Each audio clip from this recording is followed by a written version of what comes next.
سيد الأولين والآخرين وعلى آله وأصحابه أجمعين.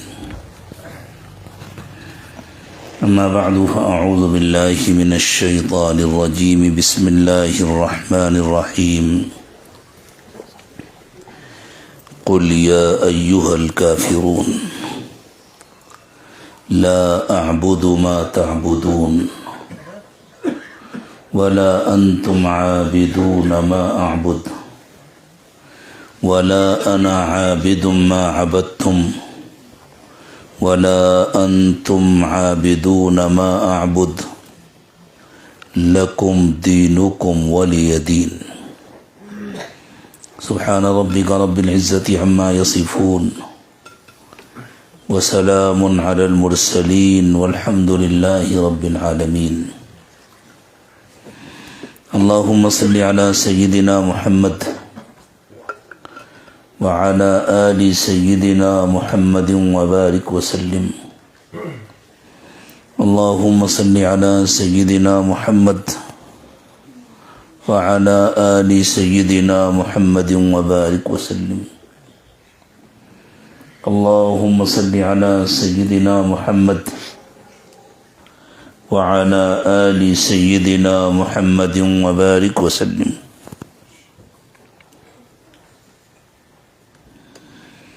اس وقت ہم لوگ جس طرح کے مسلمان ہیں کہ بس ہم نے کلمہ پڑھ لیا، اپنے کو مسلمان کہہ لیا، چند مخصوص اعمال کر لیے، باقی جیسی چاہا زندگی گزاری. عموماً بقیہ زندگی میں ہم میں اور دوسروں میں کوئی فرق نہیں. جب اللہ کے رسول صلی اللہ علیہ وسلم مبعوث ہوئے تھے اور آپ نے اللہ کے بندوں کو، بندیوں کو اللہ کی طرف بلانا شروع کیا تھا، اگر اس وقت عربوں کو معلوم ہوتا کہ اتنا آسان ہے مسلمان ہونا تو شاید کوئی ایک بھی انکار نہ کرتا، سب مسلمان ہو جاتے جیسے ہم لوگ مسلمان ہیں. اللہ ہم سب کو بھی حقیقت میں مسلمان بنا دے. یہ جو صورتیں پڑھی گئی ہیں نماز میں، میں دونوں صورتوں کے سلسلے میں انشاءاللہ چند باتیں عرض کروں گا. پہلے مجھے کسی قدر تفصیل سے تو سورۃ الکافرون پر گفتگو کرنی ہے. اس کو سمجھنے کے لیے ضروری ہے کہ یہ سمجھیں کہ اللہ کے نبی صلی اللہ علیہ وسلم دعوت کس بات کی دے رہے تھے، انسانوں کو کس چیز کی طرف بلا رہے تھے رسول اکرم صلی اللہ علیہ وسلم. حضور اکرم صلی اللہ علیہ وسلم مکمل تبدیلی کی دعوت دے رہے تھے. اس طرح تبدیلی آئی ہے اللہ کے نبی صلی اللہ علیہ وسلم کی دعوت کے ذریعے کہ عقائد بدلے، اعمال بدلے، افکار بدلے، زبان کے محاورے بدلے، رہنے سہنے کا طریقہ بدلا، 100% تبدیلی ہے. ایسا لگتا ہے کچھ اور تھے، کچھ اور ہو گئے.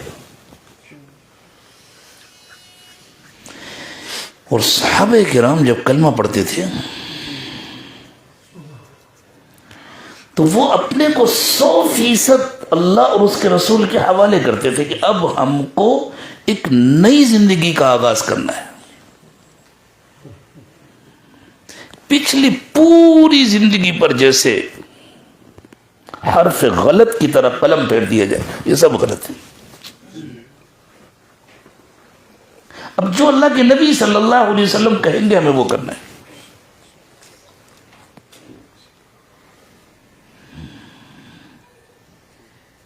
عرب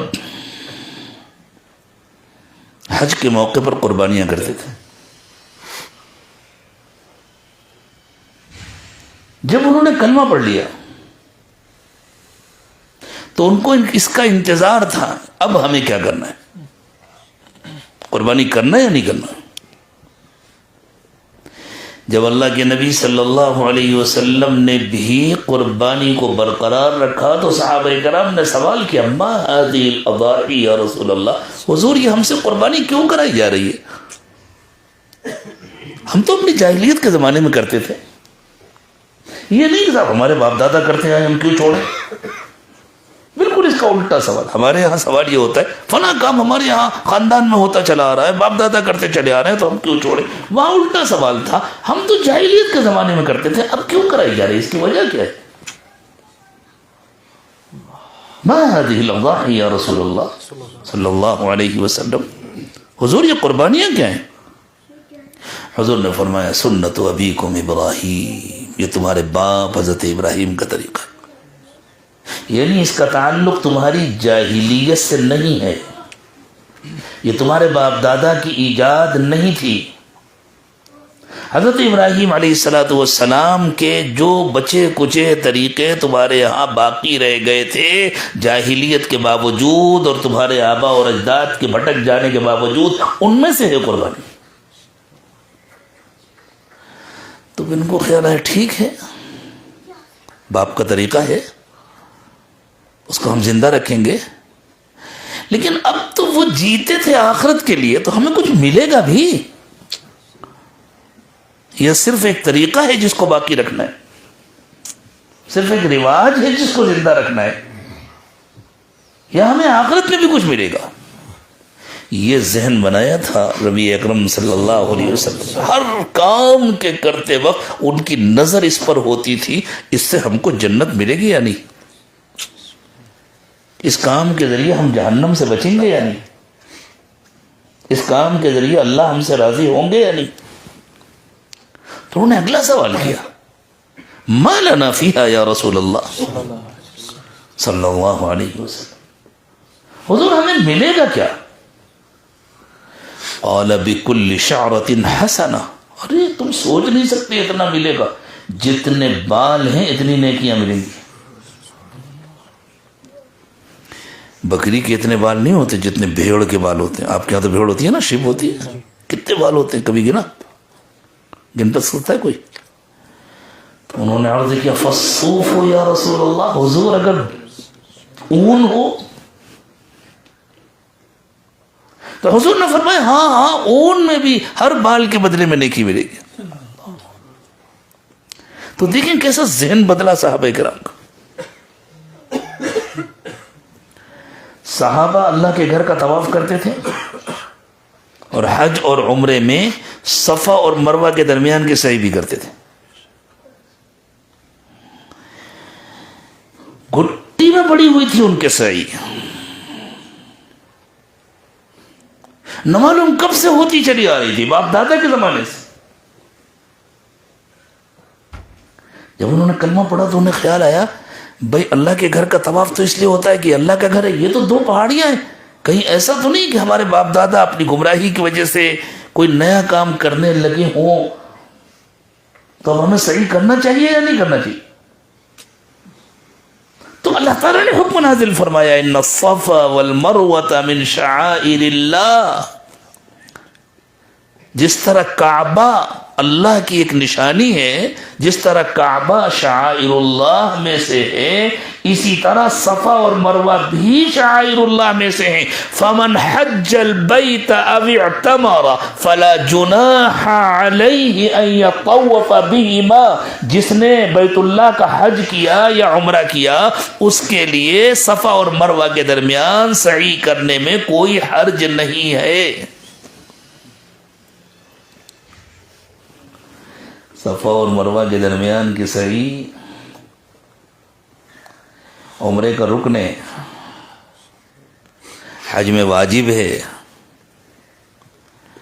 تو بجائے اس کے کہ اللہ تعالیٰ کہتے کہ جس نے حج کیا یا عمرہ کیا اس کے لیے صفا اور مروہ کے درمیان کی سعی لازم ہے، اللہ یوں فرما رہے ہیں جس نے حج کیا یا عمرہ کیا اس کے لیے صفا اور مروہ کے درمیان کی سعی میں کوئی حرج نہیں ہے۔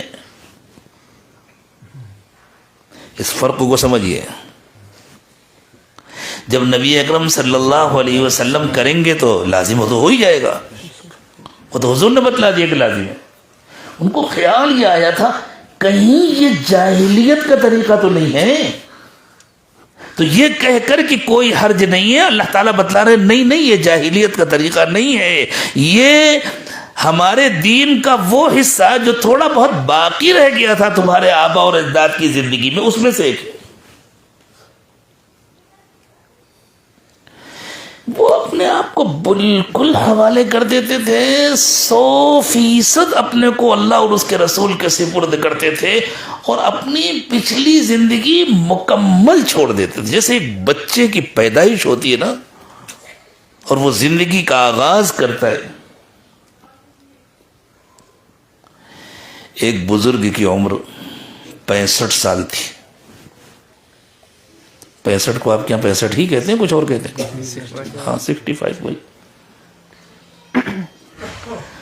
ان سے کسی نے پوچھا حضرت آپ کی عمر کتنی ہے؟ کہنے کہ 13 سال ہے. کتنی؟ 13 سال. پوچھنے والے کو تعجب ہوا، مذاق کر رہے ہیں کیا؟ لیکن مسجد میں بیٹھے ہیں، پوری سنجیدگی سے بات کر رہے ہیں، تو لگا کہ مذاق تو نہیں کر رہے اور اتنے بڑے اللہ والے ہیں، کوئی وجہ ہوگی. پوچھا حضرت بات سمجھ میں نہیں ہے. کہنے لگے بھائی 52 سال تو جہالت میں گزرے تھے، وہ عمر بھی کوئی عمر ہے. 13 سال پہلے ایک اللہ والے کے ہاتھ پر میں نے توبہ کی تھی. میں تو یہ سمجھتا ہوں بس اسی وقت میری پیدائش تھی، اس کے بعد کی ہی عمر کو میں گنتا ہوں. صحابہ جب کلمہ پڑھتے تھے تو ان کو ایسا لگتا تھا بس ابھی ہماری پیدائش ہوئی، اب ہماری زندگی کا آغاز ہوا اور اب ہم کو زندگی 100% اللہ کے حکم کے مطابق اور اللہ کے نبی حضرت محمد صلی اللہ علیہ وسلم کے طریقے کے مطابق گزارنی. عقائد بدلے. نبی اکرم صلی اللہ علیہ وسلم کعبے کے اندر، اس کے باہر اور حرم میں اور قرب و جوار میں 360 بت ہوا کرتے تھے. لوگ آتے تھے الگ الگ قبیلوں، جیسے کسی پارلیمنٹ میں الگ الگ علاقوں کے نمائندے ہوتے ہیں نا، یہ ہمارا ممبر ہے، یہ ہمارا ممبر ہوتا ہے نا، الگ الگ قبیلوں کے الگ الگ نمائندے ہوتے تھے. بت یہ ہمارا بت ہے، یہ ہمارا بت ہے، یہ ہمارا. کسی کا لات، کسی کا عزا، کسی کا منات. یہ میں مذاق میں نہیں کہہ رہا، یہی تاریخی حقیقت ہے. اللہ کے نبی صلی اللہ علیہ وسلم نے سب کو نکال کے دیکھا بغیر کسی لاگ لپیٹ کے. پہلے دن سے دعوت دی، لا الہ الا اللہ، معبود اکیلا اللہ، اللہ کے سوا کوئی معبود نہیں. اور وہ کے لیے آسان نہیں تھا اس کو مان لینا، بہت مشکل تھی. مکے کی پوزیشن کو تھوڑا سا سمجھیے. ماشاءاللہ سمجھدار پڑھا لکھا مجمع ہے، اس لیے کچھ گہری باتیں سمجھیے اور گہری باتیں سننے کی عادت ڈالیے، گہری باتیں پڑھنے اور سمجھنے کی عادت ڈالیے. مکے والوں کی گزر بسر تجارت پر تھی. مکے میں کوئی کھیتی باڑی نہیں ہوتی تھی، کوئی باغبانی نہیں ہوتی تھی. عرب کا مشہور پھل ہے کھجور، مکے میں کھجور بھی نہیں ہوتی تھی. عرب کے بعض علاقوں میں غلہ پیدا ہوتا ہے، مکے میں کوئی غلہ نہیں پیدا ہوتا تھا. پانی بھی نہیں تھا. جب پانی نہیں ہوگا تو کھیتی کہاں سے ہوگی؟ لیکن مکے میں جو لوگ رہتے تھے وہ غریب نہیں تھے، وہ پورے عرب میں سب سے مالدار لوگ تھے. مکے والے غریب لوگ نہیں تھے، مکے والے دولت مند لوگ تھے. کیوں؟ اس لیے کہ وہ کاروبار کرتے تھے. اور مورخین نے لکھا ہے، علمی دلائل کے ساتھ لکھا ہے کہ اس وقت پوری دنیا کی سب سے بڑی تجارتی منڈی مکہ مکرمہ، مکہ شہر جو ہے وہ پوری دنیا کا سب سے بڑا تجارتی مرکز تھا۔ میں یہ بات مبالغے میں نہیں کہہ رہا، میرے ذہن میں حوالے ہیں، لیکن ہر بات ہر وقت بہت تفصیل سے نہیں کی جاتی ورنہ گفتگو بوجھل ہو جاتی۔ اور جو انٹرنیشنل ٹریڈنگ تھی، ذرا نوجوان بچے سمجھیں اس کو، جو عالمی تجارت تھی اس وقت، وہ کس طرح ہوتی تھی؟ روم کی مضبوط حکومت تھی، جس کی ماتحتی میں یورپ بھی تھا، جس کی ماتحتی میں عربوں کا بھی کچھ علاقہ تھا جیسے فلسطین، ملک شام وغیرہ، جس کی ماتحتی میں اس زمانے کا مہذب افریقہ تھا۔ وہ افریقہ جہاں خالص جنگلوں میں لوگ رہتے تھے وہ تو بہت دور تھا، لیکن جہاں انسان تہذیبی زندگی گزارتے تھے، ثقافتی زندگی گزارتے تھے، ان علاقوں پر بھی روم کی حکومت تھی۔ ادھر ایران کی مضبوط حکومت تھی، اور جس طرح آپ کے یہاں یہ لکڑی کا کام ہے، ادھر تعمیری لکڑیاں ساری ہندوستان کے ساحلوں سے جاتی تھی۔ آج کا ہندوستان نہیں، اس وقت کا ہندوستان۔ اس وقت جب عرب ہند کہتے تھے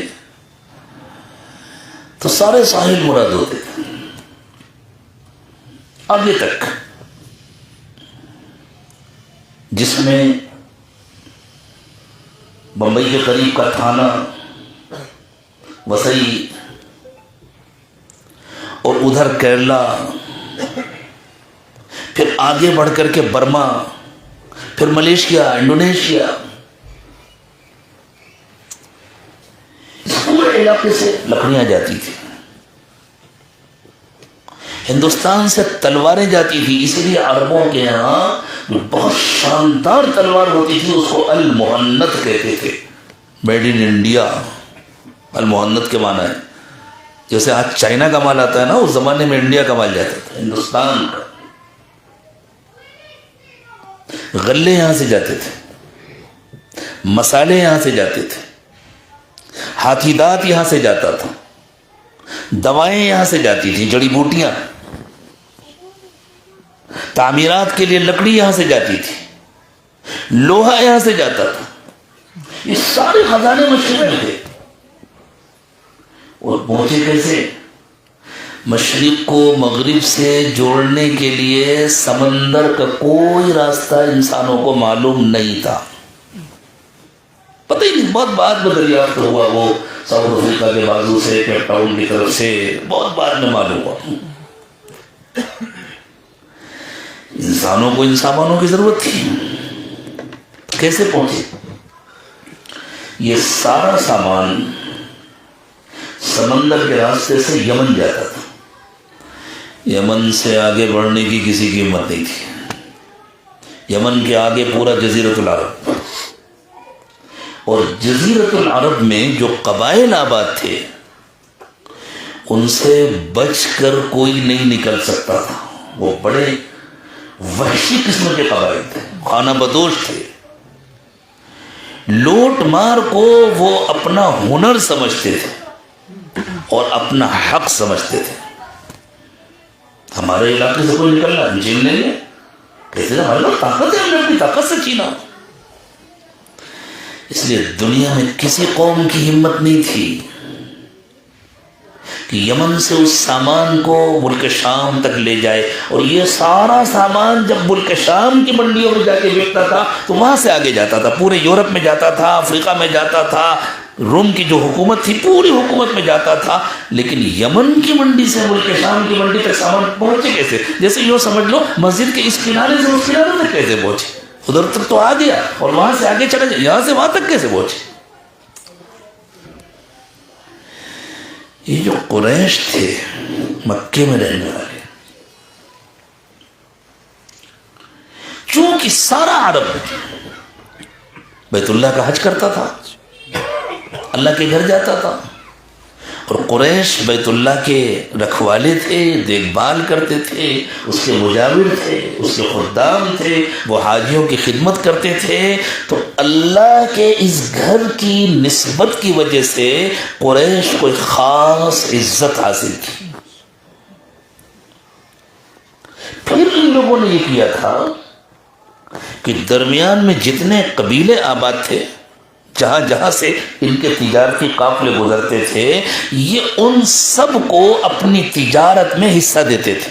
سب کا شیئر ہوگا، جو ہم کمائیں گے اس میں اتنا تم کو ملے گا، اتنا تم کو ملے گا، اتنا تم کو ملے گا، اور اس کے بدلے میں وہ لوگ ان کے رہنے کا، کھانے کا، پینے کا اور اپنے اپنے علاقوں سے بحفاظت ان کو گزروانے کا انتظام کرتے تھے۔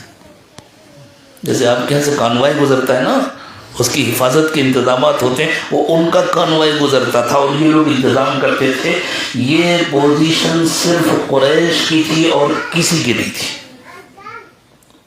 اور ان سارے قبیلے والوں کے بت مکے میں ہوتے تھے۔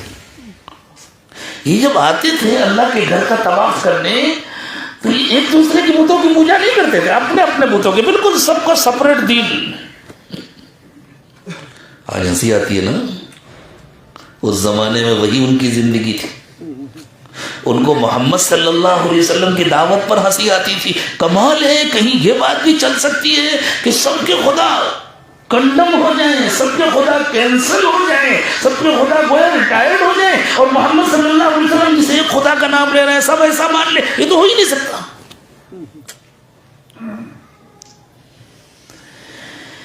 اس لیے قریش تجارت کرتی تھی، وہ جو قبیلے درمیان میں آباد تھے وہ بھی تجارت کرنا چاہتے، اس طریقے سے تو نہیں کر سکتے تھے۔ سب کو روٹی ملتی تھی قریش کی تجارت کے ذریعے، درمیان کے جتنے قبیلے تھے ان سب کو بھی نفع ملتا تھا، ان سب کو بھی روٹی ملتی تھی قریش کی تجارت کے ذریعے۔ اور قریش اس پوزیشن میں تھے کہ یمن سے ہر سامان اپنے بھاؤ پر خریدتے تھے، اس لیے کہ معلوم تھا یہ نہیں لیں گے تو کوئی نہیں لے گا، اور ملک شام کی منڈیوں میں سامان اپنے بھاؤ سے بیچتے تھے، اس لیے کہ ان کے سوا کوئی نہیں تھا جس کے پاس وہ سامان ہو جس کی ضرورت ہے آگے پورے ملک کو۔ تو اتنا نفع کماتے تھے، ان کو کون سا اللہ کا ڈر تھا؟ وہ کہاں آخرت کو مانتے تھے؟ ان کے ہاں کہاں اخلاقیات کا کوئی تصور تھا؟ خوب نفع لیتے تھے، اور دنیا مجبور تھی ان کو خوب نفع دینے پر۔ جیسے آج کل ہم لوگ مجبور ہیں نا، جس بھاؤ میں پیٹرول ملے خریدنا ہے، حالانکہ ہمیں معلوم ہے کہ جہاں سے آ رہا ہے کس بھاؤ میں آ رہا ہے، لیکن ہماری مجبوری ہے، بھائی نہ لیں گے تو کریں گے کیا، گاڑی کیسے چلے گی، ہے نا۔ یہی پوزیشن سمجھ لو عربوں کی تھی اس زمانے میں، قریش کی تھی۔ دنیا مجبور تھی ان کے بھاؤ پر ان سے سامان لینے پر۔ اب قریش میں پیدا ہوئے حضرت محمد صلی اللہ علیہ وسلم، اور انہوں نے دعوت دینی شروع کی، لا الہ الا اللہ، اللہ کے سوا کوئی معبود نہیں۔ تو قریش گھبرا گئے، یہ کیا بات ہو گئی؟ جتنے قبیلے ہیں جو ہماری عزت کرتے ہیں، جو ہمارا احترام کرتے ہیں، جن کے بت ہمارے ہاں رکھے ہوئے ہیں، وہ سب تو ہم پر چڑھ دوڑیں گے۔ اسی لیے مکے والوں نے جواب دیا تھا، ان نتبع الہدی معک نتخطف من ارضنا۔ کیا کہہ رہے ہو محمد صلی اللہ علیہ وسلم؟ اگر ہم تمہاری بات مان لیں تو لوگ آ کے ہمیں اچک لے جائیں گے۔ جیسے کسی جگہ بوٹی رکھی ہو اور چیل آ کر کے اچک لے جائے، کسی جگہ گوشت رکھا ہو اور کوئی بلی آ کر کے اٹھا لے جائے، کتا آ کر کے اٹھا لے جائے، اسی طرح ہم تو مکے کے اندر محفوظ نہیں رہ سکیں گے، سارا عرب ہم پر چڑھ دوڑے گا۔ کتنا مشکل تھا ان کے لیے ماننا۔ پھر ان کو لگتا تھا جن کے بت رکھے ہوئے ہم نکال دیں گے تو ہم ان کے علاقے سے گزر سکیں گے۔ ان کو اللہ تعالیٰ نے یاد دلایا تھا، لإلاف قریش إلافہم رحلۃ الشتاء والصیف۔ قریش کو اپنے سال کے 2 سفر بہت پسند ہیں، انہی 2 سفروں پر ان کا گزر بسر ہے، انہی 2 سفروں پر ان کی معیشت کا دار و مدار ہے، ان کی زندگی کا دار و مدار ہے. گویا یہ ان کی زندگی کے 2 دھارے ہیں.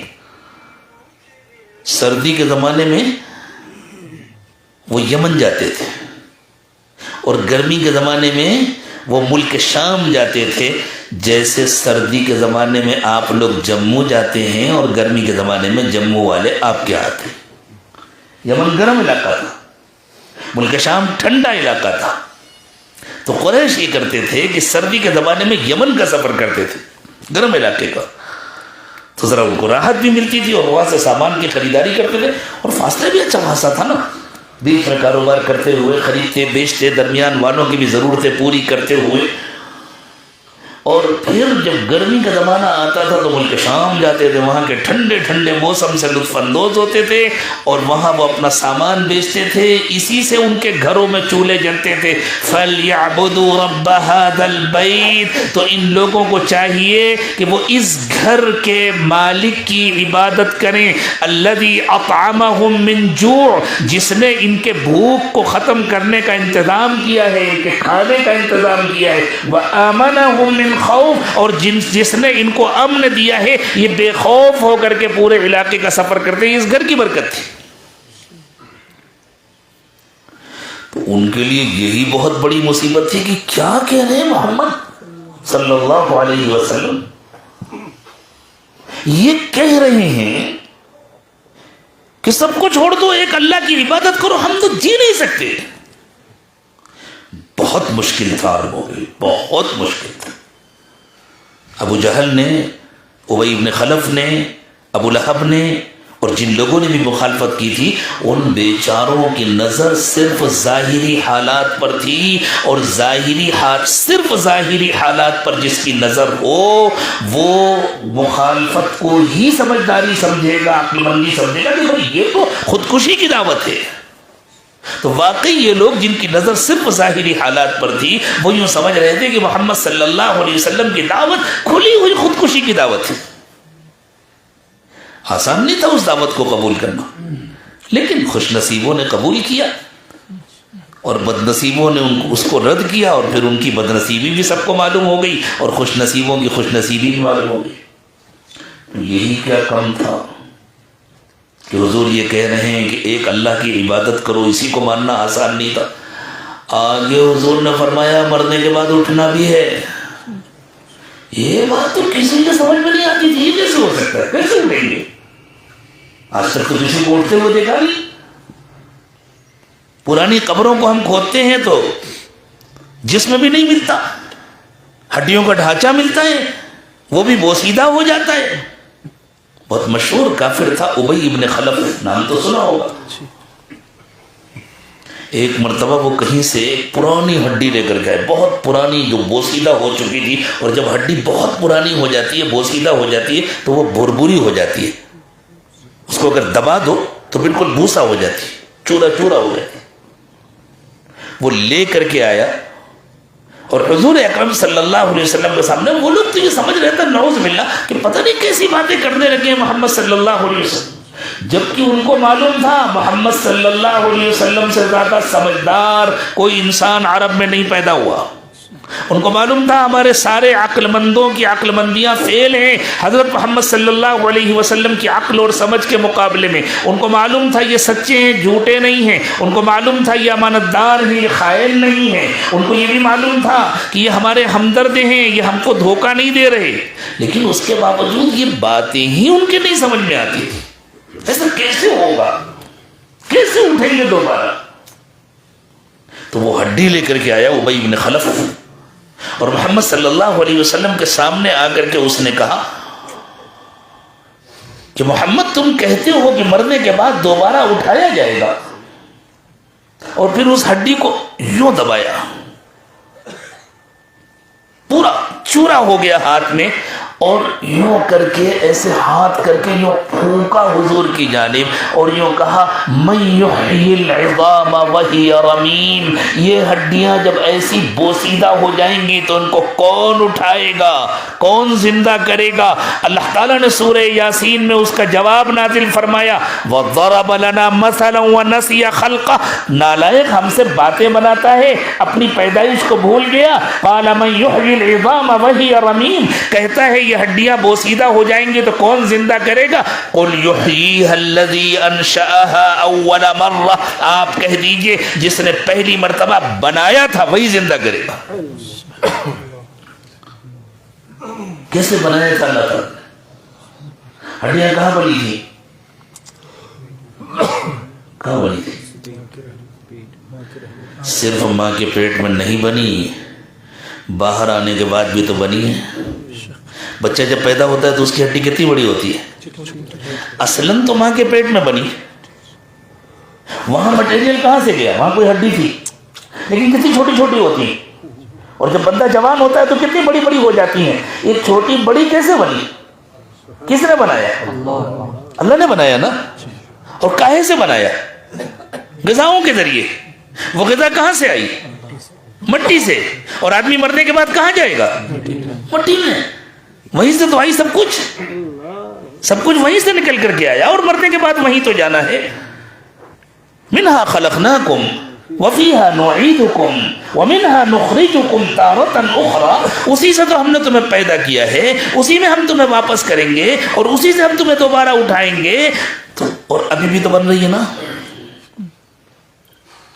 انسان کے ٹیشوز روزانہ مردہ ہوتے ہیں، روزانہ نئے ٹیشوز بنتے ہیں۔ تمہیں پتہ ہے کتنے ٹیشوز روزانہ مردہ ہوتے ہیں؟ 1 ملین ٹیشوز، 10 لاکھ ٹیشوز جسم کے روزانہ مر جاتے ہیں۔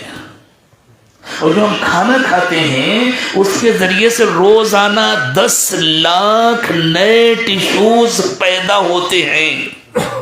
یہ جو روزانہ ٹیشوز مرتے ہیں اس میں ہمارا گوشت بھی مرتا ہے، ہماری کھال بھی مرتی ہے، اور ہماری ہڈیاں بھی مرتی ہیں، حتیٰ کہ 5 سے 10 سال کے اندر انسان سر سے پیر تک مکمل بدل جاتا ہے، 100% چینج ہو جاتا ہے۔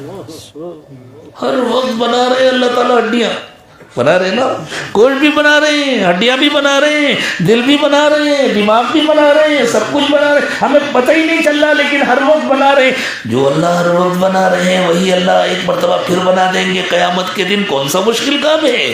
قل یحییہا الذی انشأہا اول مرہ، آپ کہہ دیجئے جس نے پہلی مرتبہ بنایا ہے وہی بنائے گا۔ پھر عربوں کے لیے دوسرا مسئلہ یہ تھا کہ ایک تو سمجھ میں نہیں آتا کیسے اٹھیں گے، تو دوسرے وہ کہتے تھے کہ بھائی اگر اٹھنا پڑا اور پوری زندگی کا حساب دینا پڑا تو بڑی مشکل ہو جائے گی، بڑی مشکل۔ جیسے ابھی گورنمنٹ نے 2000 کے نوٹ بند کر دیے نا، اب جنہوں نے چھپا کے رکھے ان کے لیے کتنی مشکل ہو گئی، ہوئی کہ نہیں؟ تو وہ کہتے تھے زندگی تو ہمیں اپنی مرضی سے جینا ہے، اور یہ تو بڑی مشکل ہو جائے گی، وہاں جا کر جواب دینا پڑے گا۔ تو پہلی مشکل کیا کم تھی عربوں کے لیے کہ ایک اللہ کی عبادت کرو، نعوذ باللہ۔ دوسری مشکل کھڑی کر دی محمد صلی اللہ علیہ وسلم نے یہ کہہ کر کے کہ مرنے کے بعد اٹھنا بھی ہے، اس لیے پوری زندگی سنبھل کر گزارو، پوری زندگی سوچ سمجھ کر گزارو۔ تیسری مشکل، اب تک جیسے جیے تھے اب ایسے نہیں جیو گے، تمہاری تہذیب بدلی جائے گی، تمہاری معاشرت بدلی جائے گی۔ عربوں کے ہاں عام طور سے کپڑا نیچا کر کے پہنا جاتا تھا اور اس کو شان سمجھا جاتا تھا، اس کو عربی میں اسبال کہتے ہیں، کپڑا لٹکانا۔ لنگی پہنتے تھے تو ایسا لٹکاتے تھے کہ پیچھے زمین میں ٹچ ہوتی تھی، اور اس کو شان سمجھتے تھے۔ پاجامہ تو عام طور سے عرب نہیں پہنتے تھے، لیکن آج دنیا میں شان سمجھا جاتا ہے نا اس کو۔ عربوں نے بھی یہی شروع کر دیا، جبے پہنتے ہیں لمبے لمبے، پھر وہ لوٹ کے جاہلیت کی طرف جا رہے ہیں، اور ہم سب جا رہے ہیں۔ اللہ ہم سب کی حفاظت فرمائے۔ اللہ کے نبی صلی اللہ علیہ وسلم نے سختی کے ساتھ منع کیا، کوئی اسبال نہیں کرے گا، اٹھاؤ کپڑے اوپر، پوری تہذیب بدلی نبی اکرم صلی اللہ علیہ وسلم نے. ہمیں مسلمان بننا ہے نا. اگر اللہ کیا ہم مغفرت چاہتے ہیں, کامیابی چاہتے ہیں, پریشانی کیوں ہے؟ کیا ہے پریشانی معلوم ہے؟ میں آسان الفاظ میں بتلاؤں. دنیا نے ہم کو مسلمان سمجھا, اس لیے ہم کو نشانے پر لیا. سارا ظلم, ساری زیادتی, ساری مصیبتیں اسی لیے ہے نا کہ مسلمان ہیں. اور ہم مسلمان بننے کو تیار نہیں ہیں تو اللہ کی مدد نہیں آ رہی, تو ہم تو کہیں کیا نہیں رہے. تو اب یہ مشورہ تو نہیں دیا جا سکتا کہ اسلام چھوڑ دیں, جو دنیا چاہتی ہے وہ کریں, اللہ ہماری حفاظت فرمائے. بھائی اللہ کے ساتھ اپنا معاملہ ٹھیک کر لیں, اللہ کے ساتھ اپنا رشتہ ٹھیک کر لیں, تاکہ دنیا کچھ بھی کرے ہمیں اللہ کی مدد تو ملے. اور اللہ کی مدد تبھی تو ملے گی جب ہم حقیقت میں مسلمان بنیں گے. تو اللہ کے رسول صلی اللہ علیہ وسلم نے پوری معاشرت بدلی. بالکل نہیں, کپڑے لٹکانے کی اجازت نہیں ہے. اور وہ بڑی عجیب بات تھی. یہ کیا بات ہوئی؟ یہ تو گویا بے عزتی ہے ہماری. یہ تو غلاموں کا طریقہ ہے, غلام اوپر کر کے پہنتے تھے. یہ تو غلاموں کا طریقہ ہے. ایک مرتبہ اللہ کے نبی صلی اللہ علیہ وسلم مدینہ طیبہ میں بیٹھ کر کے کھانا کھا رہے تھے. وہ کیسے ادب اور احترام جو تو شون سے ٹیک لگا کر بیٹھتے تھے کھانا کھاتے. حضور نے منع کیا, بالکل نہیں, اس طرح نہیں بیٹھنا. سب کچھ بدلا ہے اللہ کے نبی صلی اللہ علیہ وسلم. یہ میں آپ کو لکم دینکم ولی دین کا مطلب سمجھا رہا ہوں. ہم لوگ کیا سمجھ, ان کا مذہب الگ, ہمارا مذہب الگ. نہیں, ہمارا جینے کا طریقہ الگ ہے, ان کا جینے کا طریقہ الگ ہے. یہ سکھایا ہے اللہ تعالیٰ نے لکم دینکم ولی دین میں. اتنی تفصیل میں اس لیے عرض کر رہا ہوں کہ یہ جملہ سمجھ لیا ہے. تو نبی اکرم صلی اللہ علیہ وسلم بالکل عاجزی کے ساتھ بیٹھ کر کھانا کھا رہے تھے. اور اس زمانے میں اس طرح غلام اپنے آقاؤں کے سامنے بیٹھ کر کھانا کھاتے تھے. عرب تو بڑے شان سے ٹیک لگا کر بیٹھتے تھے, جیسے آج کل عربوں کے بیٹھکے ہوتے ہیں. گدے لگے ہوئے ہیں, اس میں بیٹھے ہوئے ہیں, کھانا آیا تھوڑا سا کھایا باقی چھوڑ دیا. یہ جاہلیت کے طریقے ہیں, یہ اسلام نہیں ہے. اور کچھ نہ کچھ تو آپ کے یہاں بھی ہوتا ہے ماشاءاللہ, کھانا بہت ضائع کیا جاتا ہے. یہ جاہلیت ہے, اسلام نہیں ہے. چھوڑنا ہے ہمیں اس کو. تو مدینے میں ایک عورت تھی, وہ گزر رہی تھی. اس نے دیکھا حضور اکرم صلی اللہ علیہ وسلم کو اس طرح بیٹھ کر کھانا کھا رہے ہیں. تو اس نے کہا, یا محمد اتاکل کما یاکل العبد. محمد صلی اللہ علیہ وسلم, آپ ایسے کھانا کھاتے ہیں جیسے کوئی غلام کھانا کھاتا ہے؟ فرمایا نعم انا عبد اللہ ورسولہ. ہاں میں غلام ہوں, میں اللہ کا بندہ ہوں, میں اللہ کا غلام ہوں اور اس کا رسول ہوں. میں اسی طرح کھانا کھاتا ہوں جیسے کوئی غلام کھاتا ہے, میں اللہ کا غلام ہوں. پوری تہذیب بدلی اللہ کے نبی صلی اللہ علیہ وسلم. عادتیں بدلی. عربوں کے ہاں شراب ایسی تھی جیسے آپ کے ہاں نون چاہ. کتنے شوق سے پی جاتی ہے نا, بالکل یہی پوزیشن ان کے یہاں شراب کی تھی. بیٹھتے تھے مجلسوں میں, بس چلتی تھی. جیسے آپ کے یہاں ماشاءاللہ 12 کپ سے پہلے انکار کرنا مکروہ تحریمی, کم سے کم 10-12 کپ تو پی جاتی. عربوں کا دور چلتا تھا شراب کا, اور جس کے یہاں پرانی سے پرانی شراب ہوتی تھی اس کو بہت معزز سمجھا جاتا تھا. ان کی شاعری میں اس کا تذکرہ ہوتا تھا, ہمارے ہاں اتنی پرانی شراب. اور پیتے تھے تو زمین کو بھی پلاتے تھے. عرب شاعر کہتا ہے, ہم جس زمین پر بیٹھ کر پیتے ہیں اس کو بھی پیاسا نہیں رکھتے. شربنا شرابا طیبا عند طیب كذاك شراب الطیبین یطیب.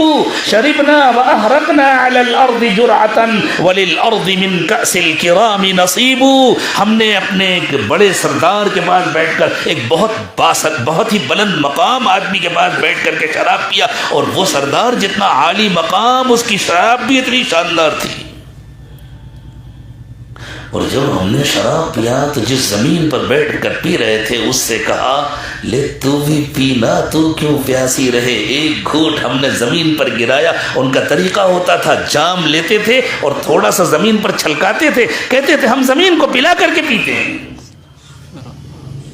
ایسے ہی جیسے اس زمانے میں لوگ چائے میں ایک گھونٹ اخیر میں چھوڑ دیتے ہیں کہ نہیں پوری نہیں پیتے، وہ ان کی جہالت تھی، یہ اس زمانے کے مسلمانوں کی جہالت ہے۔ ہر جہالت چھوڑنی ہے۔ گھٹی میں پڑی ہوئی تھی شراب اربوں کے، ان کے ہاں زنا معیوب نہیں تھا۔ یہ تو اللہ کا فضل ہے، ہم ایمانی ماحول میں پیدا ہوئے ہیں، اس لیے چیزیں ہمیں بری لگتی ہیں۔ آج بھی کیا یورپ میں امریکہ میں زنا معیوب ہے، اور اب تو اس سے آگے بڑھ کر کے ہم جنس پرستی کا زور ہے۔ اللہ سب کی حفاظت فرمائے، قانون تو ہمارے یہاں بھی بن گئے۔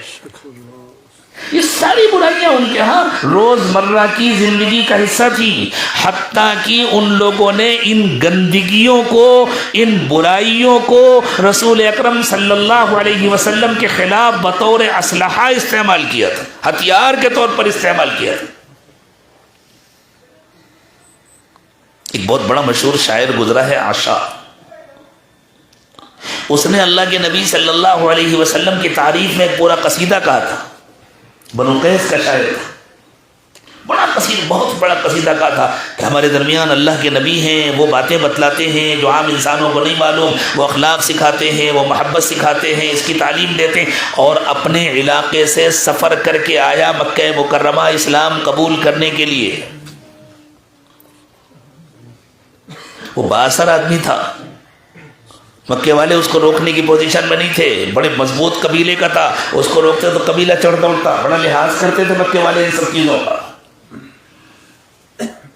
جیسے آج کل ہمارے ملک کی سیاست میں پارٹیوں کا لحاظ کیا جاتا ہے، فلاں پارٹی کا ممبر ہے، اس کو اگر چھوڑ دیا تو اتنی سیٹیں کم ہو جائیں گی، ہوتا ہی نہیں ہوتا۔ ہاں، سیاست میرا موضوع نہیں ہے، میں سیاست پر گفتگو نہیں کرتا، لیکن الحمدللہ اس سے بے خبر بھی نہیں رہتا، اشارہ کر رہا ہوں تاکہ آپ بات سمجھ میں آ جائے، مجھ سے زیادہ آپ کو سیاست کی معلومات ہوگی۔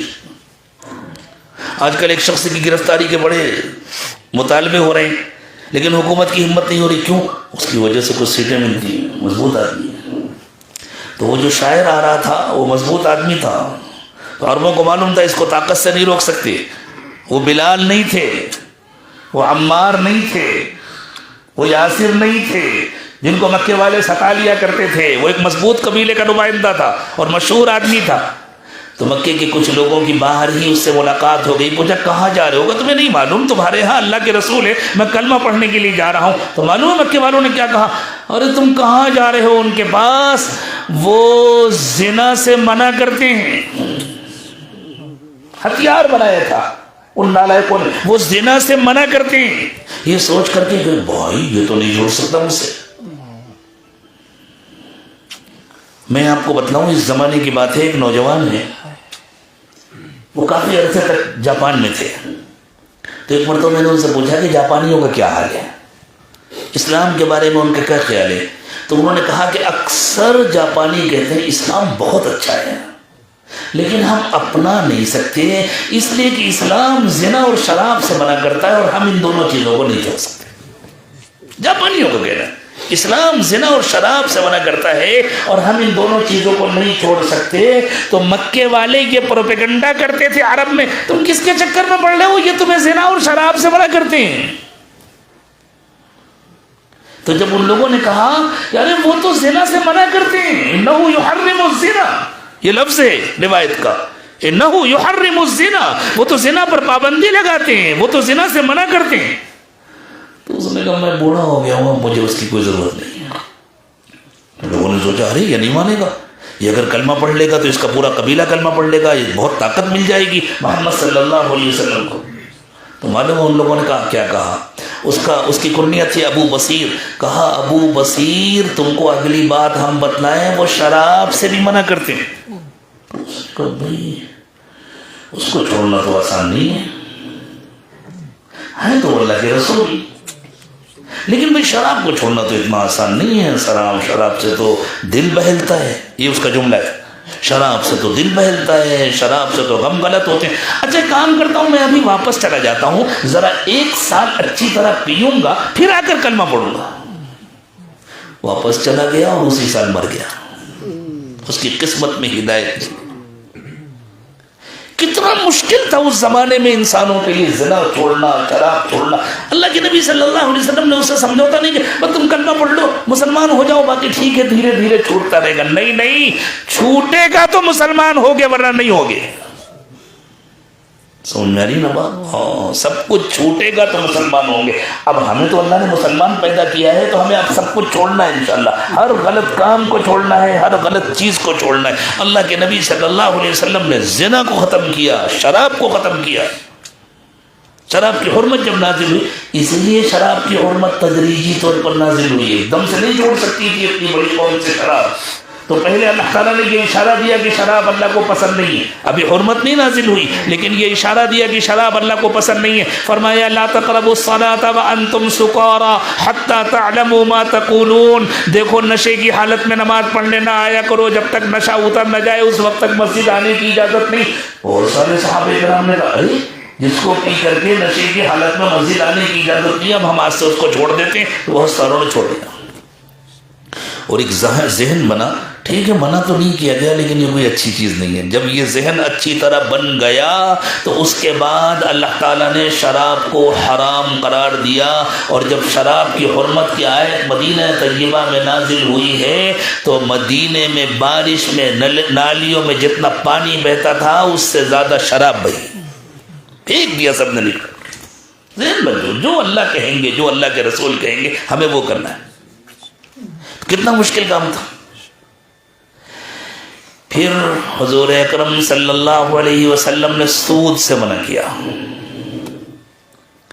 قریش کا سود پورے عرب میں پھیلا ہوا تھا.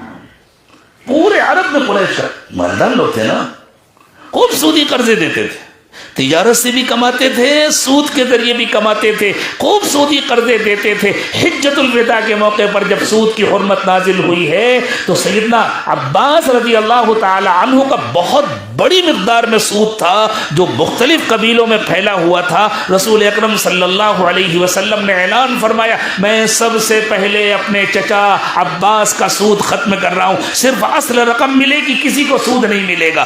اور صحابہ کرام نے اس کو بھی تسلیم کر دیا. جوئے سے منع کیا.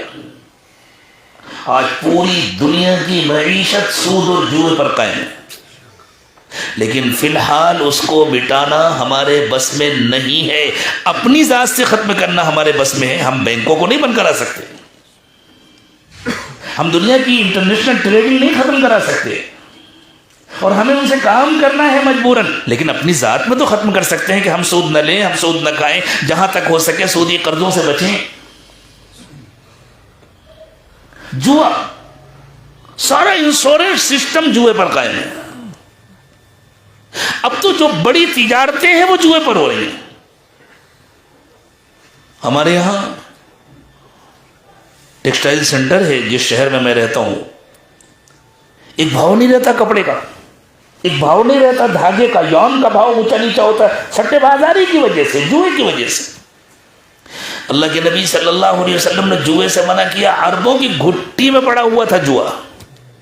یہ میں سمجھا رہا ہوں کہ حضور نے جو کلمہ پڑھایا اس کا مطلب کیا تھا. جو تبدیلی آئی رسول اکرم صلی اللہ علیہ وسلم کے ذریعے وہ کیسی تھی.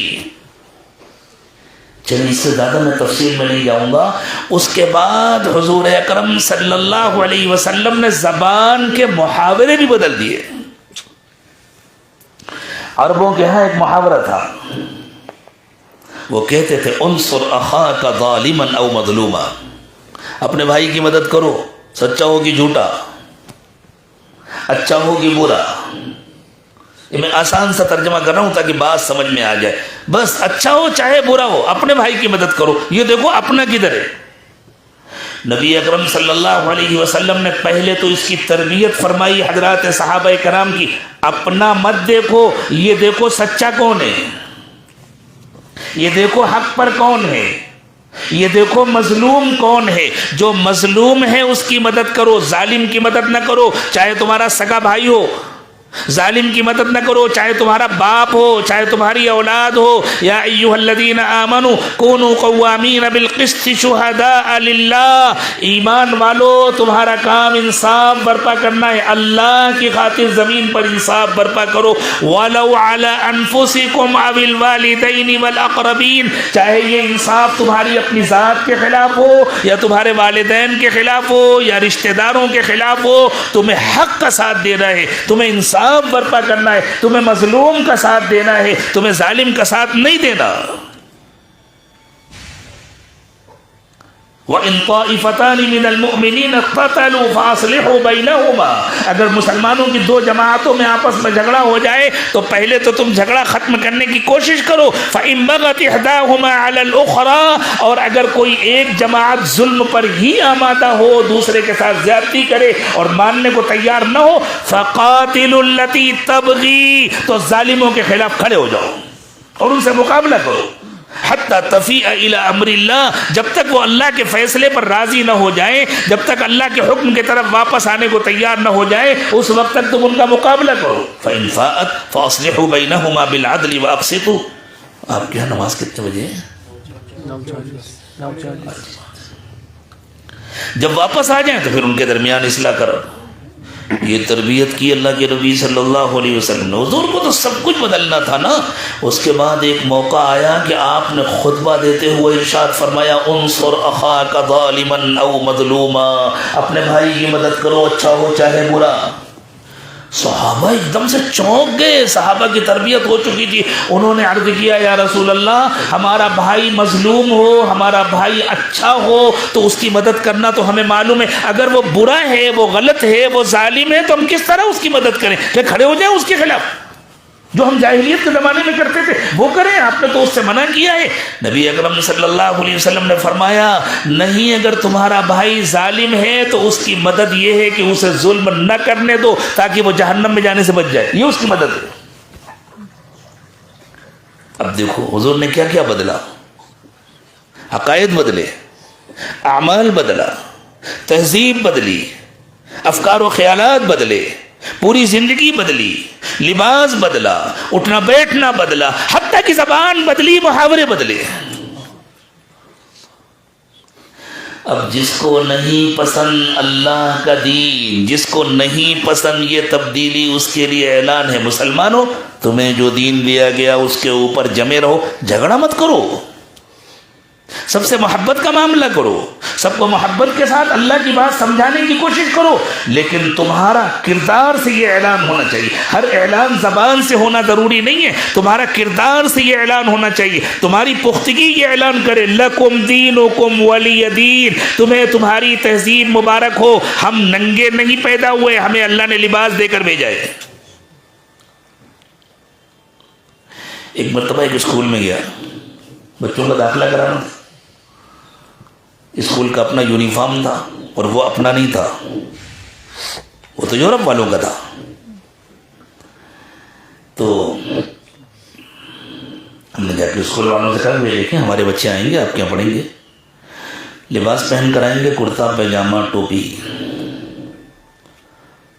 تو انہوں نے کہا کیوں، آپ کو اس پر اصرار کیوں ہے؟ ہم نے کہا اصل میں آپ لوگوں کے پاس کوئی لباس نہیں تھا، اس لیے آپ نے انگریزوں سے بھیک مانگی، ہمیں اللہ کے رسول نے لباس دیا ہے۔ جن کے باپ دادا ننگے پھرتے رہے ہوں وہ دوسروں سے جا کے لباس کی بھیک مانگیں، ہم کو، ہمارے باپ دادا کو، ہمارے بزرگوں کو اللہ کے رسول صلی اللہ علیہ وسلم نے ایک لباس دیا ہے۔ جن کے پاس کوئی تہذیب نہ ہو وہ دوسروں کی تہذیب کی نقل کریں، ہمیں اللہ کے رسول نے ایک تہذیب دی ہے نا۔ اب ننگے سر نماز نہ پڑھنا، حضور نے ہم کو ایک تہذیب دی ہے، کبھی حضور نے زندگی میں احرام کے علاوہ کبھی ننگے سر نماز نہیں پڑھی۔ جائز ناجائز کی بحث میں مت الجھو، ہم اللہ کے رسول کے امتی ہیں، جو تہذیب ہمیں رسول اکرم صلی اللہ علیہ وسلم نے دی ہے اسی کو پسند کرو، یہی جنت میں جانے کا راستہ ہے۔ سمجھنا نہیں نا بات؟ تو ضروری نہیں ہے کہ ہم لڑتے پھر، ہم لوگوں کا معاملہ یہ، ہم اسٹیج پر تو بڑے بڑے اعلان کرتے ہیں، عمل نہیں کرتے، کردار میں ہم ہار جاتے ہیں۔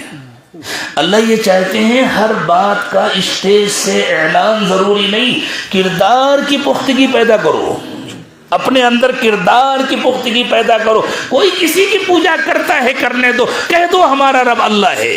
قل یا ایھا الکافرون، اے نہ ماننے والو صاف صاف سنو، لا اعبد ما تعبدون، تم جس کی پوجا کرتے ہو ہم اس کی پوجا نہیں کرتے. وہ کس کی پوجا کرتے ہیں؟ کوئی بتوں کی کرتا ہے، کوئی پہاڑوں کی کرتا ہے، کوئی سمندروں کی کرتا ہے، کوئی دریاؤں کی کرتا ہے، کوئی درختوں کی کرتا ہے، کوئی چاند کی کرتا ہے، کوئی سورج کی کرتا ہے، اور کوئی اپنے نفس کی کرتا ہے. نفس کی پوجا بھی تو پوجا ہی ہے نا. کسی شاعر نے کہا تھا بتوں کو توڑ تخیل کے ہوں کہ پتھر کے. یہ جو تخیل کے بت اندر رکھے ہوئے ہیں، یہ جو اپنے نفس کے حکم کے مطابق زندگی گزاری جا رہی ہے، نفس کی پوجا ہے. قل یا ایھا الکافرون، اے انکار کرنے والو کان کھول کر سن لو. چاہے ہم زبان سے ہر جگہ اعلان نہ کرتے پھریں، لیکن ہمارا عمل سے اعلان ہو، ہمارا کردار سے اعلان ہو. ہم اپنے نفس کی بندگی نہیں کر سکتے، ہم اپنی مرضی کی زندگی نہیں گزار سکتے. ہم اللہ کے حکم کے پابند ہیں، ہم تو اللہ کا کہنا مانیں گے. لا اعبد ما تعبدون، تم جس کی پوجا کرتے ہو میں نہیں کرتا. اور تمہارے نہیں سمجھ میں آتا نہ سمجھو. ولا انتم عابدون ما اعبد، تم اس کی بندگی کرنے کو تیار نہیں ہو جس کی میں کرتا ہوں. ولا انا عابد ما عبدتم، تو پھر مجھے بھی نہیں کرنی اس کی بندگی جس کی تم کرتے ہو. ولا انتم عابدون ما اعبد، تمہیں بھی نہیں کرنی، نہ کرو. لکم دینکم ولی دین، تمہارا راستہ الگ ہے میرا راستہ الگ ہے. یہ گہری حقیقت ہے. اللہ کرے یہ حقیقت ہمارے سمجھ میں آ جائے تو آج سے ہمارا راستہ بدلے گا نا انشاءاللہ. پورا دین پوری زندگی پر حاوی دین. ہم لوگ اصل میں دین اور شریعت کے فرقوں کو ذہن میں نہیں رکھتے. یہ حلال ہے، یہ حرام ہے، یہ کرنا ہے، یہ نہیں کرنا، یہ شریعت ہے. دین شریعت سے زیادہ وسیع ہے. دین میں ہمارا اٹھنا بیٹھنا چلنا پھرنا، تہذیب ثقافت تمدن زبان سب آتے ہیں. تو ہمارا پورا دین شیطان کی پرستش کرنے والوں سے الگ ہے. کہیں ہم مجبور ہو جائیں اور کچھ ہمیں کرنا پڑ جائے اپنی کمزوری سے، تو کم از کم دل میں تو ناگواری ہوگی بھائی کیا ہو رہا ہے، کیا بتائیں، مجبوری ہے. لیکن ہمارا تو دل چاہتا ہے کہ ہم یہ کریں. اور لڑنا کسی سے نہیں ہے، جھگڑا کسی سے نہیں کرنا. یہ جملہ کہہ رہا ہے کہ اپنے اندر کردار کی پختگی پیدا کرو. پہاڑ اپنی جگہ سے ہلتے ہیں، روزانہ کئی مرتبہ وہ اذان دیتے ہیں کہ ہم اپنی جگہ سے نہیں ہلیں گے. آپ کے یہاں کسی پہاڑ نے اعلان کیا میں اپنی جگہ سے نہیں ہلوں گا، لیکن یہ اس کا کردار ہے. سارا کشمیر مل کر کسی ایک پہاڑ کو ہلانا چاہے ہلا سکتا ہے؟ نہیں ہلا سکتا. وہ زبان سے کچھ نہیں کہتا، لیکن اس کے کردار کی پختگی جواب دیتی ہے تم ہمیں نہیں ہلا سکتے. ہم چاہے زبان سے کچھ نہ کہیں، ہمارے کردار کی پختگی دنیا سے کہے تم ہمیں نہیں ہٹا سکتے. ہم اللہ کے دین پر، ہم اللہ کے حکم پر اور اپنے نبی صلی اللہ علیہ وسلم کے طریقے پر ہی جئیں گے، اسی طریقے پر ہی مریں گے. اللہ یہ مجھے بھی نصیب فرمائے، آپ کو بھی نصیب فرمائے. میرے دوستو بدلو اپنی زندگی، بدلنے کا وقت آ گیا ہے اور انشاءاللہ یہ کردار دعوت بنے گا. دیکھو کھانا پکتا ہے نا، تو کشمیر والوں کا کھانا گوشت کے بغیر تو پکتا نہیں. میں اپنے دوستوں سے کہا کرتا ہوں کہ گوشت تو اصل میں کشمیری کے لیے پیدا ہوا ہے، ان کے صدقے میں ہم لوگ بھی کھا لیتے ہیں باہر والے. نمک نہ ڈالو تو سالن اچھا لگے گا؟ کوئی کہے سب کچھ تو ڈالا ہے ایک نمک نہیں ڈالا. جس طرح ایک نمک کے بغیر سالن اچھا نہیں لگتا، اسی طرح میرے دوستو ایک حکم چھوڑ دینے کے بعد دین اچھا نہیں ہوتا. نیت تو ہماری یہ ہو انشاءاللہ ایک بھی نہیں چھوڑیں گے. ہاں اسی پر مریں گے، اسی پر جئیں گے. ہر ایک سے زبان کا ہر ایک سے اعلان نہیں کرتے پھریں گے، جھگڑا نہیں کریں گے. اور جب ہم پورے دین پر عمل کریں گے تو پورے دین پر عمل کرنے میں اللہ کی مدد آتی ہے. پورے دین پر عمل کرنے میں مسائل حل ہوتے ہیں. ابھی تو مشکل یہ ہے ہم کسی سے کیا کہیں کہ اسلام قبول کرو اس سے مسئلے حل ہوتے ہیں, وہ پلٹ کر کہے گا تمہارا تو کوئی مسئلہ حل نہیں ہوا, ہمارا کیا حل ہوگا. جب پورا دین آتا ہے تو مسائل حل ہوتے ہیں, اور دنیا پریشان ہے اپنے مسائل سے. ہمارا کردار درست ہو جائے, ہمارے کردار میں پختگی آ جائے اور پورا دین ہماری زندگی میں آ جائے, کہنا نہیں پڑے گا انشاءاللہ دنیا پریشان ہو چکی ہے, سب کچھ آزما کر پریشان ہو چکی ہے. وہ آ کر بھیک مانگیں گے بھائی تمہارے مسئلے کیسے حل ہوئے, اللہ کے واسطے ہمیں بھی بتا دو. اچھا بتاؤ, کسی ایک گھر میں خدا نہ خواستہ اللہ نہ کرے کوئی کینسر کا مریض ہو, اور سب کو معلوم ہو, پورے سری نگر کو معلوم ہو فلاں آدمی کو کینسر ہو گیا, اور پھر پتہ چلے اچھا ہو گیا, ٹھیک ہو گیا ماشاءاللہ. تو اگر کسی اور کو کینسر ہوا تو تم سے پوچھنے آئے گا یا نہیں آئے گا کہ بھائی آپ نے کہاں علاج کرایا تھا, ہمیں بھی بتا دیجیے. وہ یہ سوچے یہ تو مسلمان ہے, اس سے کیسے پوچھیں, میں تو فلاں ہوں, یہ تو فلاں خاندان کا, یہ تو فلاں محلے, کوئی پوچھے کچھ بھی ہو آپ, بھائی کینسر کا مریض تھا, اس کا کینسر اچھا ہو گیا تو ہم کو بھی علاج کرانا ہے, تو ہم جا کر کے اس سے مشورہ کریں, اس سے پوچھیں. اگر ہمارے مسائل حل ہونے لگے, اور اللہ کی قسم دین میں مسائل حل ہوتے ہیں, اگر ہم سچے پکے دیندار بن جائیں اللہ کی مدد آئے گی, مسائل حل ہوں گے. کیا صحابہ کرام کے مسائل حل نہیں ہوئے؟ تو دنیا پریشان ہو چکی ہے, لوگ آ کر کے پوچھیں گے بھائی ہمارا بھی مسئلہ بتلا, ہمیں بھی حل بتلا. تو میں آپ کو ایک واقعہ سناتا ہوں چھوٹا سا. ہمارے مہاراشٹر میں ایک بہت مشہور شخصیت گزری ہے, حضرت مولانا یونس صاحب رحمۃ اللہ علیہ, پونا کے تھے, پورے صوبے کے امیر تھے. ایک مرتبہ انہی کی زبان سے میں نے یہ واقعہ سنا. مہاراشٹر میں ایک علاقے میں اجتماع ہونے والا تھا, اجتماع کی محنت ہو رہی تھی. ایک بازار تھا جس میں مسلمانوں کی بھی دکانیں تھیں, غیر مسلموں کی بھی دکانیں تھیں. بچے سب کے بگڑے ہوتے ہیں, تو سب کے بچے بگڑے ہوئے تھے. اب ان لوگوں نے مسلمان بچوں پر محنت کرنی شروع کی. ماشاءاللہ وہ بہت شاندار دور تھا دعوت کا, اللہ کرے پھر واپس آ جائے.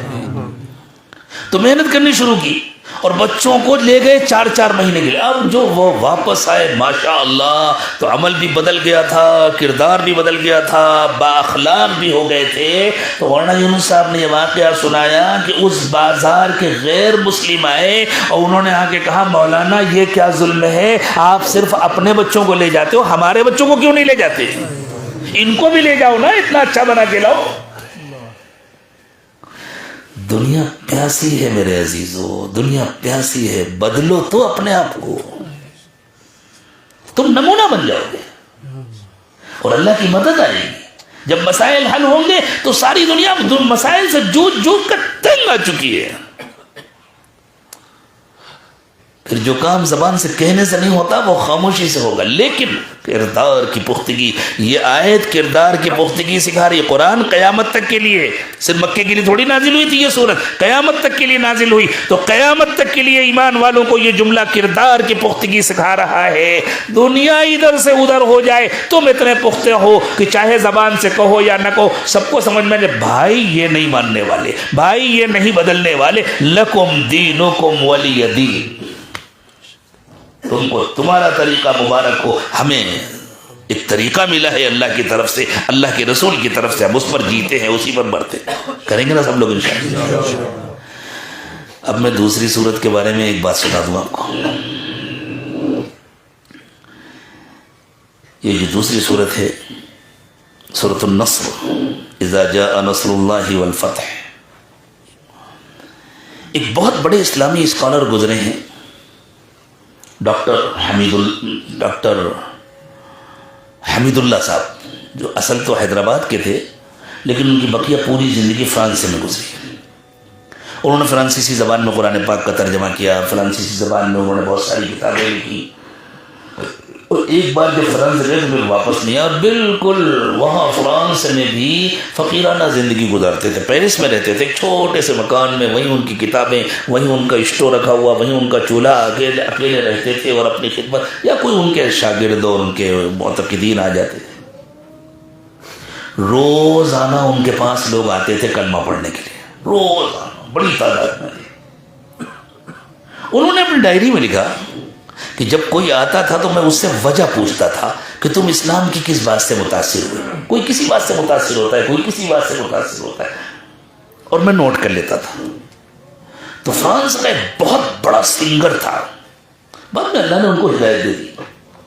وہ آئے جب کلمہ پڑھنے کے لیے تو کہتے ہیں میں نے پوچھا کہ بھئی آپ کس بات سے متاثر ہوئے, تو انہوں نے کہا کہ اصل میں بہت بڑا سنگر ہوں, گائیکار ہوں,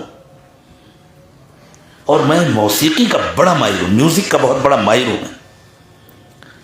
ایک مرتبہ ایک افطار پارٹی تھی, عربوں نے دعوت دی ہوئی تھی کسی ایسا ایمبیسی میں, بہت سارے لوگوں کو بلایا گیا تھا, جو یہ بھی بہت مشہور آدمی تھا کہ اس کو بھی بلایا گیا تھا. کہتے ہیں میں وہاں گیا تو وہاں ایک گانا چل رہا تھا اور سب لوگ بڑے ادب کے ساتھ بیٹھ کر کے اس گانے کو سن رہے تھے. اس بیچارے نے سمجھا کہ یہ گانا ہے. کہتے ہیں میں نے جو سنا تو میں حیران ہو گیا, اس کی دھن کس نے بنائی ہے, اس گانے کی دھن کس نے بنائی ہے. میں تو موسیقی کے سارے اسرار و رموز سے واقف ہوں, اس کی اونچ نیچ کو جانتا ہوں, اب تک تو انسان کی رسائی یہاں تک نہیں ہو سکی. تو کہتے ہیں میں نے لوگوں سے پوچھا بھائی یہ کس کا گانا ہے, اس کی دھن کس نے بنائی ہے. تو لوگوں نے کہا یہ گانا نہیں ہے, اس کی دھن کسی نے نہیں بنائی, یہ اللہ کا کلام ہے, قرآن ہے. کہنے کہ چونکہ میں اس فن کا ماہر ہوں, مجھے معلوم تھا کہ اب تک انسان یہاں تک نہیں پہنچ سکا. تو قرآن تو 1400 برس پہلے نازل ہوا تھا, اس وقت کو تو میوزک بالکل ابتدائی دور میں تھی. میرے دل نے گواہی دی یہ جس پر نازل ہوا ہے وہ اللہ کے رسول ہے, اس لیے میں کلمہ پڑھنے. کہاں سے اللہ بھیجتے, کوئی سوچ سکتا تھا. وہ بیچارہ اپنے میوزک سے اور اپنے گانے سے پہنچا تھا قرآن. اس نے کلمہ پڑھا. کلمہ پڑھنے کے بعد اس نے کہا کہ اب میں قرآن سیکھنا چاہتا ہوں, میرے لیے کوئی استاد مقرر کر دیجیے. ڈاکٹر حمید اللہ صاحب کہتے ہیں میں نے ایک استاد مقرر کر دیا کہ تم کو قرآن سکھائیں گے. اب انہوں نے سکھانا شروع کر دیا. اس نے بڑی محبت سے, آج بھی جو لوگ مسلمان ہوتے ہیں وہ اپنا سب کچھ چھوڑ کر آتے ہیں, جیسے صحابہ کرام آتے تھے نا, اس طرح وہ اپنا سب کچھ چھوڑ کر کے آتے ہیں. اللہ کرے ہم بھی مسلمان ہوں. ڈاکٹر صاحب کہتے ہیں کچھ عرصہ گزرا, ایک دن وہ بندہ آ گیا اپنے استاذ کو لے کر کے. اس نے کہا بھائی میں نے قرآن میں ایک جگہ غلطی پکڑ لی ہے. ڈاکٹر صاحب کہتے ہیں میں پریشان ہو گیا کیونکہ اس کا فن تو مجھے معلوم نہیں تھا. کیا غلطی پکڑی؟ اس نے کہا یہ جو انہوں نے مجھے سکھایا وَرَأَيْتَ النَّاسَ يَدْخُلُونَ فِي دِينِ اللَّهِ أَفْوَاجًا, یہ جو وقف کیا اس سے وزن ٹوٹ رہا ہے. میوزک کے قانون کے خلاف ہے, یہ غلطی ہے, کسی سے غلطی ہو گئی. ایسا نہیں رہا ہوگا, اللہ کا کلام پورا قرآن ایسا نہیں ہے, تو ایسا نہیں رہا ہوگا, کسی سے غلطی ہو گئی. ڈاکٹر حمید اللہ کہتے ہیں میں حیران ہو گیا. میں سوچنے لگا دنیا میں کون سا ایسا عالم ہے, قرآن کا قاری ہے, جو میوزک کا بھی ماہر ہو, جس کو میں ابھی فون کروں اور اس سے پوچھوں کہ میں اس شخص کو جواب کیا دوں. لیکن جب بندہ مخلص ہوتا ہے تو اللہ مدد کرتے ہیں. ڈاکٹر صاحب کہتے ہیں اچانک میرے دل میں ایک بات آئی, اوفو, جب میں حیدرآباد میں بچپن میں مکتب میں پڑھتا تھا تو ایک مرتبہ اس صورت کو سناتے ہوئے میں نے اپنے استاذ کے سامنے یہاں وقف کیا تھا, اور استاذ نے میری پٹائی کی تھی اور کہا تھا یہاں وقف نہیں کرنا ہے. تو کہتے ہیں میں نے اس سے کہا کہ اصل میں ان کو ٹھیک سے آتا نہیں ہے, انہوں نے آپ کو غلط پڑھایا, یہاں وقف نہیں ہے, اس کو ملا کر پڑھنا ہے, یہ قرآن کی قرات کے خلاف ہے, اس کو پڑھنا ہے. وَرَأَيْتَ النَّاسَ يَدْخُلُونَ فِي دِينِ اللَّهِ أَفْوَاجًا فَسَبِّحْ بِحَمْدِ رَبِّكَ وَاسْتَغْفِرْ. تو کہتے ہیں اس نے جب ملا کر پڑھا, ڈاکٹر حمید اللہ بوڑھے آدمی تھے, وہ نوجوان تھا, اس نے جیسے ہی ملا کر پڑھا تو ڈاکٹر صاحب کہتے ہیں اس نے آگے بڑھ کر مجھے یوں گود میں اٹھا لیا اور گود میں اٹھا کر پورے کمرے میں خوشی کے مارے چکر لگانا شروع کیا. کہتے ہیں مجھے ڈر لگ رہا تھا کہیں اس کے ہاتھ سے میں چھوٹا تو میری تو ہڈی وڈی بچے گی نہیں. اس نے کہا ارے بھائی مجھے چھوڑو, تو مجھے خوشی سے ناچنے لگا وہ, اور اس نے کہا بس بس بس بالکل ٹھیک ہو گیا, بالکل ٹھیک ہو گیا, اب کوئی غلطی نہیں ہے پر. بس مجھے دوسری صورت کے بارے میں یہ بات عرض کرنی تھی تاکہ ائمہ کرام اس کا لحاظ رکھیں. پھر لوٹ آئیں پچھلی گفتگو کی طرف. ہمیں انشاءاللہ مکمل مسلمان بننا ہے نا. مکمل مسلمان کا کیا مطلب؟ اپنی مرضی کی زندگی بالکل نہیں, اللہ کی مرضی کی زندگی. اپنی اپنی مرضی کا سب کچھ چھوڑ دینا ہے، سب کچھ کرنا ہے اللہ کی مرضی سے کرنا ہے. ہمارا لباس اللہ کی مرضی سے، ہمارا کھانا پینا اللہ کی مرضی سے، ہمارا اٹھنا بیٹھنا اللہ کی مرضی سے، حتیٰ کہ ہماری زبان، ہماری گفتگو اللہ کی مرضی کے مطابق، سب کچھ اللہ کی مرضی کے مطابق. اور اللہ کی مرضی ہمیں کیسے معلوم ہوگی؟ حضرت محمد صلی اللہ علیہ وسلم کی زندگی، جو حضور اکرم صلی اللہ علیہ وسلم کا طریقہ ہے، جو حضور اکرم صلی اللہ علیہ وسلم کی زندگی ہے، وہی اللہ کی مرضی ہے. تو پھر اب تک جو غلطیاں ہو گئی توبہ کر لیتے ہیں، آئندہ کے لیے انشاءاللہ عہد کر لیتے ہیں، بس توبہ کے کلمات پڑھتے ہیں. جو لوگ سلسلے میں داخل ہونا چاہتے ہیں وہ ساتھ میں سلسلے میں داخل ہونے کی نیت کر لیں. پڑھیں ساتھ ساتھ بسم اللہ الرحمن الرحیم، لا الہ الا اللہ محمد الرسول اللہ صلی اللہ علیہ وسلم، آمنت باللہ وملائکتہ وکتبہ ورسلہ والیوم الآخر والقدر خیرہ وشرہ من اللہ تعالی والبعث بعد الموت آمنت بالله كما هو بأسمائه وصفاته وقبلت جميع أحكامه أشهد أن لا إله إلا الله وأشهد أن محمدا عبده ورسوله أستغفر الله ربي من كل ذنب وأتوب برحمتک یا ارحم الراحمین. اللہ ہماری توبہ قبول فرما لے، ٹوٹنے سے اس کو بچا لے. جن لوگوں نے سلسلے میں داخل ہونے کی نیت کی ہے وہ نماز کے بعد ہمارے احباب سے معمولات کا کارڈ حاصل کر لیں. اس میں معمولات بھی لکھے ہوئے ہیں اور اس میں رابطے کا نمبر بھی لکھا ہوا ہے. بس یہ ہے کہ آپ کو رابطہ کال کر کے نہیں کرنا، رابطہ واٹس ایپ کے ذریعے کرنا ہے، اور روزانہ نہیں کرنا، مہینے میں ایک مرتبہ کرنا ہے. اور جب بھی رابطہ کریں گے تو اپنے حالات لکھنے، یہاں کے وہاں کے بڑی لمبی چوڑی باتیں نہیں لکھنی. کتنا معمولات کی پابندی ہو رہی ہے، کتنا سنتوں کا اہتمام ہو رہا ہے، کتنا گناہ چھوٹے ہیں، تاکہ کوئی مناسب مشورہ ہو تو وہ دیا جائے. اور اگر کسی بات کی دعا کرنا ہے تو کہتے ہیں کوئی بیمار ہے اس کے لیے دعا کیجیے یا فلاں، بس مختصر سے اشارہ کافی ہے. اور جب بھی آپ کو لکھنا ہے ہمیشہ اپنا نام اور اپنے شہر کا نام ضرور لکھنا ہے. جب بھی آپ لکھیں اپنا نام لکھیں، ساتھ میں سری نگر لکھیں. ایسا نہیں کہ میں پچھلی مرتبہ تو میں نے لکھا تھا، اتنا موقع نہیں رہتا کہ پیچھے پلٹ کر کے دیکھا جائے اور تلاش کیا جائے. سینکڑوں لوگوں کے آتے ہیں پیغامات، پورے ملک سے آتے ہیں، تو پتہ چلنا چاہیے کس نے لکھا، کہاں سے لکھا. اتنا کریں گے انشاءاللہ تو پھر اللہ کا فضل دیکھیں گے. اللہ سب کو توفیق دے. دعا فرما لیں. سبحان ربی العلی الاعلی الوہاب، اللہم صلی علی سیدنا محمد وعلی آل سیدنا محمد وبارک وسلم. ربنا ظلمنا انفسنا وان لم تغفر لنا وترحمنا لنکونن من الخاسرین. پروردگار عالم، ہم کہنے کو تو آپ کے بندے ہیں، ہمیں حقیقت میں اپنا بندہ بنا لیجیے. اللہ ہم نبی پاک صلی اللہ علیہ وسلم کے امتی ہیں. اللہ جیسا امتی ہونا چاہیے ایسا ہمیں بنا لیجیے. اللہ ہمارے ظاہر و باطن کی مکمل اصلاح فرما دیجیے. اللہ ہمیں 100% بدل دیجیے. اپنی مرضیات پر چلائیے، اپنے نبی صلی اللہ علیہ وسلم کے طریقوں پر چلائیے. نفس و شیطان کے فتنوں سے ہماری حفاظت فرمائیے. دین دنیا کی بھلائیوں سے مالا مال فرمائیے. اللہ اٹھنے سے پہلے ہم سب کی مغفرت فرما دیجیے. اللہ ہم سب سے راضی ہو جائیے. اللہ ہم سب سے راضی ہو جائیے. پیارے اللہ ہم سب سے راضی ہو جائیے. ہمیں اپنا بنا لیجیے. ہمارے دلوں کو روشن کر دیجیے، چمکا دیجیے. اللہ اب دوبارہ ہمیں شیطان کے حوالے نہ فرمائیے. اللہ ہمارے نفس کا تزکیہ فرما دیجیے. ہمارے نفس کو پاکیزہ کر دیجیے. اللہ اس کے فسق و فجور کو دور فرما دیجیے. اس کے تقوی میں برکت عطا فرمائیے. اللہم آت نفوسنا تقواها وزکها انت خیر من زکاها انت ولیها ومولاها. ربنا تقبل منا انك انت السمیع العلیم وتب علینا انك انت التواب الرحیم. سبحان ربک رب العزة عما يصفون وسلام على المرسلين والحمد لله رب العالمين.